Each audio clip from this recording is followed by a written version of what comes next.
So తెలంగాణను కేసీఆర్ అప్పుల పాలు చేశారని కాంగ్రెస్ విమర్శిస్తోంది. మరి ఇప్పుడు ఎన్నికల గ్యారెంటీలను ఎలా అమలు పరిచిపోతోంది కాంగ్రెస్? ఇప్పుడు యాక్చువల్లీ తెలంగాణ సాధకులలో మేము ఉన్నాం.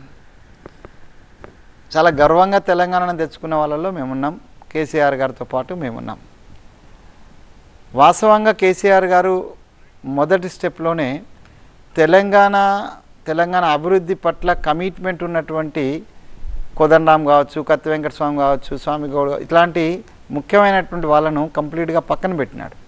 ఆయన పార్టీకి సంబంధించిన వ్యక్తులు, ఆయనతో 11 ఏళ్ళ నుంచి 12 ఏళ్ళ నుంచి పనిచేసిన వ్యక్తులను కూడా ఆయన పక్కన పెట్టినాడు.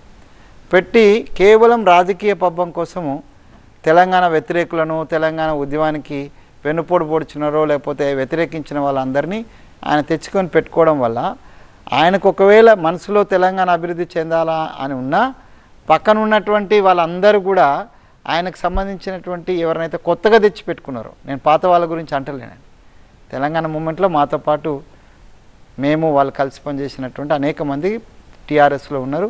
వాళ్ళందరినీ నేను గౌరవిస్తాను. నేను వాళ్ళని అంటలేను. ఎవరినైతే నువ్వు తెలంగాణ వ్యతిరేకులో ద్రోవులు అనుకున్న వాళ్ళని తెచ్చుకుపెట్టుకొని వాళ్ళ మాట ప్రకారమే నువ్వు ప్రభుత్వాన్ని నడిపినటువంటి పరిస్థితి కారణంగా ఈ పరిస్థితి దాపురించింది. లేకపోతే మనం 16,000 కోట్ల మిగులుబడితో ఉన్నటువంటి మన ప్రభుత్వం.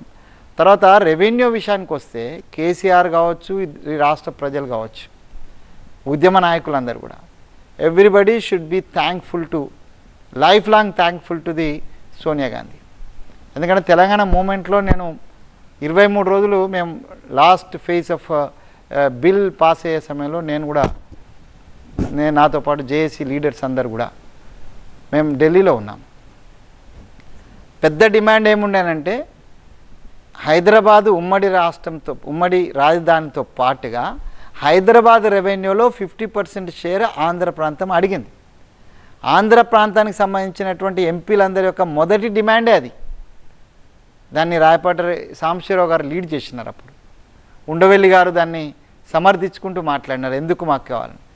జేసీ దివాకర్ రెడ్డి గారు అని ఉండే, ఆయన లెక్కలు చెప్పిన మేము వచ్చిన తర్వాతనే హైదరాబాద్ యొక్క ఇది రెవెన్యూ పెరిగింది కాబట్టి మాకు వాటా ఉంటుంది ఆంధ్ర ప్రాంత వాళ్ళకు, ఈ రెవెన్యూలో మాకు వాటా ఇవ్వాలని అడిగినారు. నిజంగానే రెవెన్యూలో వాటా ఇస్తే ఎట్లా ఉండేది పరిస్థితి? కానీ ఓన్లీ 1%. దానికి యాక్చువల్లీ కాంగ్రెస్లో ఉన్న చాలామంది లీడర్స్ కూడా ఆంధ్ర లీడర్స్కు తలవగ్గినటువంటి పరిస్థితి ఉండింది టాప్ లీడర్స్లో. బట్ ఒక్కరు దానికి అడ్డకట్ట నిలబడి నథింగ్ డూయింగ్, హైదరాబాద్ రెవెన్యూ తెలంగాణకే చెందుతుంది, దీంట్లో ఒక్క పైస కూడా ఆంధ్రాకి ఇచ్చేది లేదు అనేటువంటి నిర్ణయం చేయడంలో అమ్మ సోనియా గాంధీ గారు ఈ తెలంగాణ ప్రాంత ప్రజలందరినీ కూడా ఆశీర్వదించారు.